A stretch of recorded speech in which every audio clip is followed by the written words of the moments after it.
Kita bersyukur, kita apresiasi kepada Timnas Indonesia yang bisa melangkah sejauh ini di Piala Asia U23 2024. Tapi masih ada deg-degannya karena hari Senin nanti akan melawan Uzbekistan. Nah, akan seperti apa?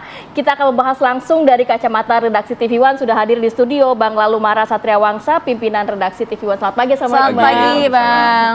Bang, melihat ini deg-degan juga nih, Bang ya. Pasti Dua laga terakhir Indonesia. Kalau dari TV One sendiri melihatnya seperti apa sih? Yang pertama kita harus apresiasi apa yang dilakukan oleh PSSI, baik pada saat Pak Iwan Bule memimpin PSSI, yang karena di era beliau lah yang bisa meyakinkan Sinteyong untuk mau menukangi timnas kita. Pada saat itu kan timnas kita rankingnya 170-an. Dan Sinteyong adalah pelatih kelas dunia yang bisa membawa Korea Selatan masuk Piala Dunia 2018. Jadi seorang pelatih yang boleh masuk tinggi tapi masih mau bisa diyakinkan oleh seorang Iwan Bule untuk pegang timnas yang pada satu ranking 170, tentu ada resikonya, pasti beresiko, tapi ya dia mau. Dan sekarang Sinteyong berhasil telah membangun fondasinya dengan fondasi timnas baik dari level junior sampai senior. Dan STY telah membangun soal mental, fisik dan sebagainya. Dan dan STY kelihatan berani memotong kompas. Kalau kita lihat sekarang timnas U23 saat ini kan banyak sudah memperkuat timnas senior.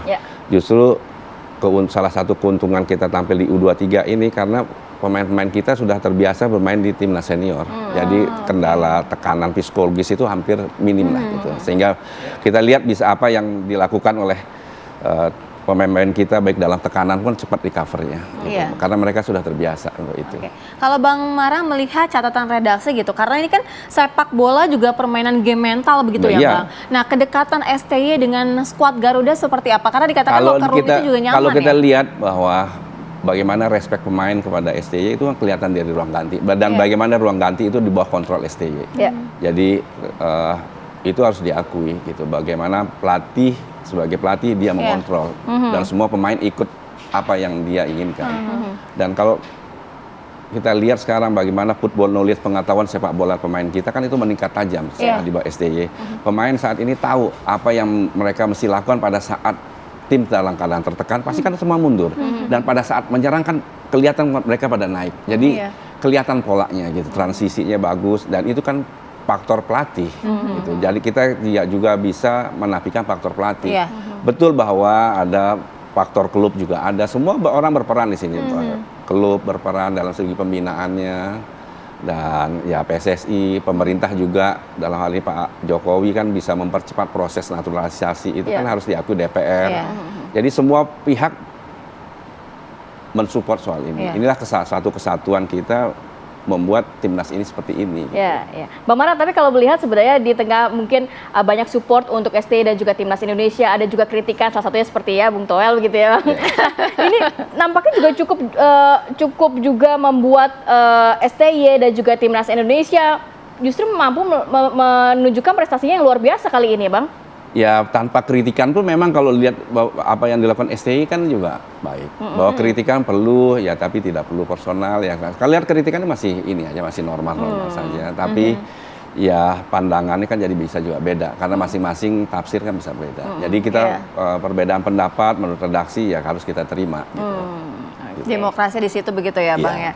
Nah, Bang, kalau misalnya kita melihat bagaimana dengan Uzbekistan sendiri, Bang, kita persiapan dari tim skuad Garuda ini menghadapi pertandingan nanti. Euforia mengalahkan Korea Selatan mestinya sudah berakhir. Sekarang seluruh pikiran fokus pada Uzbekistan. Dan saya yakin, redaksi yakin STY tahu hal itu, bagaimana dia meminta kepada pemain untuk sudah melupakan Korea Selatan dan lihat Uzbekistan. Uzbek pecahan Uni Soviet, negara pola mainnya pasti beda. Dan tapi kalau melihat ini yang dilalui oleh timnas kita kan udah yang paling berat. Timnas berada di grup neraka. Mereka sudah kalahkan Jordania, Australia, meskipun kalah di Qatar dengan masih kontroversi. Dan yang terakhir kan mengalahkan Korea Selatan.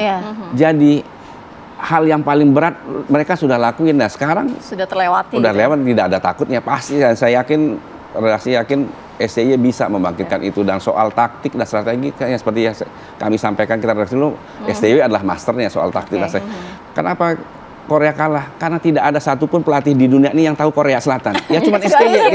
Kita beruntung punya STY karena dia sebagai pemain timnas STY, sebagai pemain timnasnya Korea Selatan, dia pernah melatih Korea Selatan. Betul, jadi dia paham betul soal Korea Selatan. Jadi nah sekarang STY juga pasti soal kajian, soalnya dia pelatih kelas dunia. Dan kita berterima kasih kalau itu bilang bisa Iwan Bule bisa meyakinkan pelatih dunia mau menukangi timnas pada saat itu masih ranking 170 loh. Gitu. Sekarang kan sudah 134. Kan mana mau pelatih beresiko berjudi. Dengan sulit kan soalnya sulit kan. Gitu. Nah, kalau berbicara mengenai tadi kan Bang Mara mengatakan STY ini akhirnya bisa membawa Indonesia cukup baik, cukup jauh langkahnya begitu ya.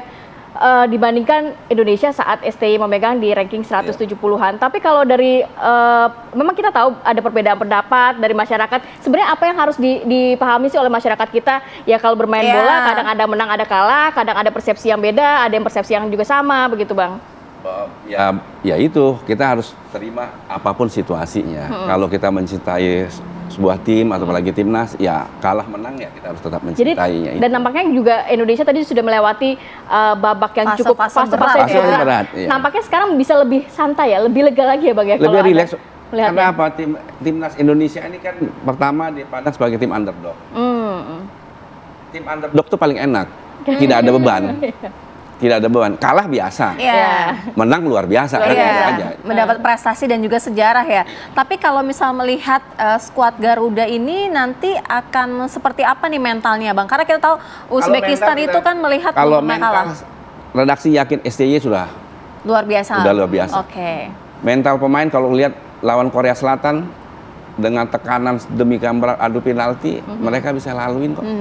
Gitu. Jadi sepertinya main bola itu harus enjoy begitu kali ya Bang? Ini game mental dan STY mendidik itu. Dia sudah membangun bahwa tidak hanya itu, fisiknya kan luar, mereka bisa bermain 120 menit loh sekarang. Tanpa jeda, dan pergantian pemain timnas kita setelah 90 loh. Oke, terakhir dari Bang Mara ini melihat permainan nanti Senin yang ditunggu-tunggu oleh masyarakat Indonesia, apa yang mungkin mau disampaikan kepada netizen khususnya ya. Yang redaksi yang sampaikanlah, mari kita sama-sama mendoakan yang terbaik untuk timnas kita apapun hasilnya. Dan kita tapi redaksi yakin kita bisa menang. Apapun bisa terjadi dalam sepak bola dalam 2 kali 45 menit.